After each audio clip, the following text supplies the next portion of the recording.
Good morning, everyone. I'm Teresa Harding. I'm a Presidential Diamond with doTERRA, and we have a series that we've been working on for training, and they are advanced leadership skills. But these are also things that are going to help every single one of you, even though you might be new, you might be just learning how to do this, you might just be wondering if you might want to start sharing the oils. These are things that if you do, you will make a significant difference in your business. You will actually circumvent a lot of issues or problems or things that you'll have to deal with your leaders. So I just want you to know that this is something we've been working on for quite some time. We've created this system with 8 different leadership skills, and this is number 2. We're excited to share this with you. We've been having amazing results as people really work on this. Now, the key component of this is that you need to focus on you. If you're busy blaming other people, if you are busy thinking that it's someone else's fault, then you are not going to be successful. What you're doing is you're putting a lid on everything you're trying to do. All the success that you could have, you're putting a cap on it. Because until you look at you and figure out ways that you can change, you're not going to see a whole lot of difference. Oh, you'll be able to grow. doTERRA will grow because people love the oils. And you have talents and skills that you are really good at. And those things you're going to be good at. And as you move forward, you're going to be able to use that to grow your business. But the skills that you don't have, or the things that you think you're good at, but maybe your team knows you're not, these are the things that are going to hinder you. So we're trying to teach you what those are. Number 1 was trust. You need to be able to create trust among your team. We talked about things you can do. You can go watch these, they're recorded. So go back and look at number 1 if you haven't seen that. This is number 2. Number 2 is create teamwork. And you can imagine why trust is so important. Because if you're trying to gather your team together and get them to act in teamwork and decide things together, that's not going to happen if they don't trust you, if there isn't trust among each other. So if you need to, you might need to spend some time focusing on number 1 first before you move on to number 2. But I'm really excited about number 2 because we have some very specific things that you can do, and I'm going to go through those with you today. Okay, so let me switch over so that you can see my screen, and then you'll be able to watch that instead of me. Okay, so create teamwork. One of the things that you want to do is you need to make sure that you have goals that everyone understands. Now, keep in mind, teamwork can be with you and your spouse, or you and one leader, or it can be with you and your entire team, or you and just your top leaders. So realize that if you're not in a place where you can be doing this with a whole group of people, that's okay. You need to figure out how to do this with you and your assistant. If you don't have an assistant and you're just beginning, figure out ways to be consistent with yourself. To do this, you've got to have goals. And we'll go into more detail in that in another number down the road. One of the create success skills that we're going to teach you. Make sure that you have goals that everyone understands. The second thing is get input. If it's just you, you need to write down your ideas. If it's a group of people, you need to help them come up with the things that are inside. If you're the type of leader that is so gung-ho and you know exactly what you're doing, this is what's going to happen. Your other leaders feel like, well, you don't need me. You already have all the ideas. You already know what you want to do. And you might think, you know what? I already know what I want to do. And I'll tell you what, that was me. Because my whole life, I look at what I want, I go after it, and I didn't realize, but I always thought, you know what? I can do it myself. I have to do it myself because I know how I want it done. I need to do it this way, and I want it done to the highest quality. I want it done to the highest standards. And so I would think that it was me. It was me that had to do this. But I have learned to start working with other people. And you know what's amazing? I want you to think about this, how much more you can get done and how much more you can accomplish. And even if let's say I'm a person that has really great ideas. Well, guess what? When I get a group together, I might be the idea person. But when I throw that idea out there, there's someone else who's better at implementing. There's someone else who's better at tweaking it and figuring out better ways we can do it. And so it's amazing. So what happens, and I found that we do accomplish a lot more. We get a lot more buy-in. More people are interested and want to be involved in what we're doing because that's what makes them feel like they want to be part of it. I want you to think about this. Imagine if we had Dave Sterling and he felt like he could do everything better than anyone, which of course is not what he thinks. But imagine if that's what he had done. Could doTERRA have succeeded as well as it has No, he can't do that. When something on the internet crashes for the doTERRA system, do you think he's the one that comes in and starts trying to work on it and fix it? No, no. And guess what? I put a cap on myself. I hit presidential, and man, I can create a team, and I have a lot of energy, and I can get a lot done. I can get a lot done in a very short period of time.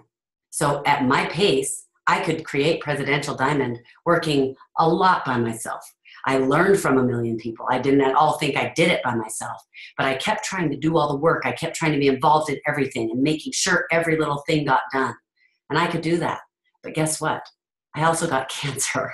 Okay. So, and I am quite sure that that is one of the huge contributors, is because I kept trying to do too much.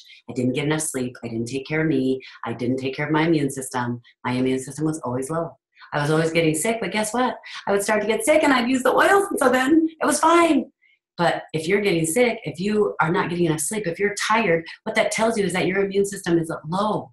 You're in a danger zone. And that means whatever is going on with your body, your immune system now does not have enough bandwidth to take care of it all.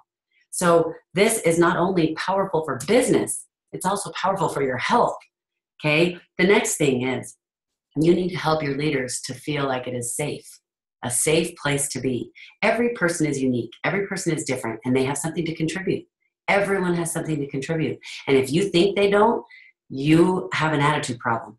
It's time to look at you and go, okay, if I'm looking at that leader and goes, she's always late, she never has stuff done on time, she never this, she never that, I can't count on her for anything, well, I give up. If you're thinking that, you've got an attitude problem, because I can promise you that person has some amazing skills that you're not utilizing. We have a team in Arizona who one girl loved talking to everyone. She was so good at sharing the oils, but guess what? She wasn't super organized. She wasn't great at getting everything ready on time and making sure things were set up. We get ready for the class, and it was like, oh my goodness, oh, well, we need these handouts and we need this. Well, guess what? There was another girl that was on our team who was totally frightened to do a class by herself. She did not want to have a class. She didn't want to do any of that, but she loved the oils, and she loved to share them, but she was much more quiet.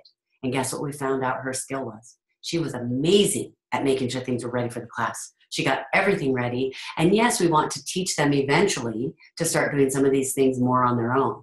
But in the meantime, let's utilize everyone's skills. They need to feel like it's okay that they are there the way they are. I'm a certain way. I have a certain personality. Can you imagine if I made every person on my team feel like if you're not like me and if you don't learn how to act like I act, then I'm sorry, there's something wrong and you need to do it differently? No, we can't do that. And we know that. We know that, but deep down we kind of think it. So watch yourself and notice when you're doing that. Make sure that everyone's ideas are valued. Everyone needs to be able to give input. Now, someone might give an idea and you might think that's not a great idea, but it's amazing when you have a group of people and you let everyone throw their ideas out and none of them are shut down. You cannot shut them down. Let everyone throw their ideas out and write them down. Everybody's writing all the ideas. You will be shocked at even the ideas that you thought were horrible ideas, and there's no way we're going to do that because I already know and I already have experience and I know that that's not going to work. The reality is, if you really listen to all the ideas, it will start to spark a twist. And you'll think, oh my goodness, well, we can't do that, but we could do this. And other people will start to do the same thing. So make sure you value every single person's opinion, even if it seems at first glance like, okay, they do not know what they're doing. Okay, listen carefully and take it seriously. Now, the next thing is everyone wants to belong to a group. Everyone needs to feel like they belong. When we don't feel like we belong, we put up these masks, we put up these walls, and we say, oh, I'm confident and I feel fine and I'm not scared and, I got sick and that doesn't bother me and I'll be strong. We put up these walls when we're scared or we're unsafe or when things get hard and we're not sure. So you need to create a safe zone for people to really be able to feel like they can put out their ideas. If someone puts out their idea and everyone in the room laughs, the person who gave the idea might laugh too. But that doesn't mean they're not hurting. And I'll tell you what, I'm a very confident person and almost nothing phases me. You have to try really hard to offend me. But I'll tell you what, there are days when I'm having a hard time. And if somebody says something, they might say some sarcastic little joke that's funny, and I laugh like, I am so confident it doesn't bother me. But really it hurts my feelings. And I'm feeling like I'm not a very good leader that day, and that just makes it worse. Do not allow that kind of stuff on your team because it undermines teamwork, okay? Everyone has a part. That's the next one. Make sure everyone has a part to play, but don't decide what their part is. Because if I decide that my leader's part is that they need to be a big, huge builder, but they don't want to be a big, huge builder, they just want to share the oils with their mom, then guess what? I'm already setting them up for failure. They're going to feel like a failure. They're going to feel intimidated. I'm going to be mad at them because they're not doing what I thought they said they were going to do.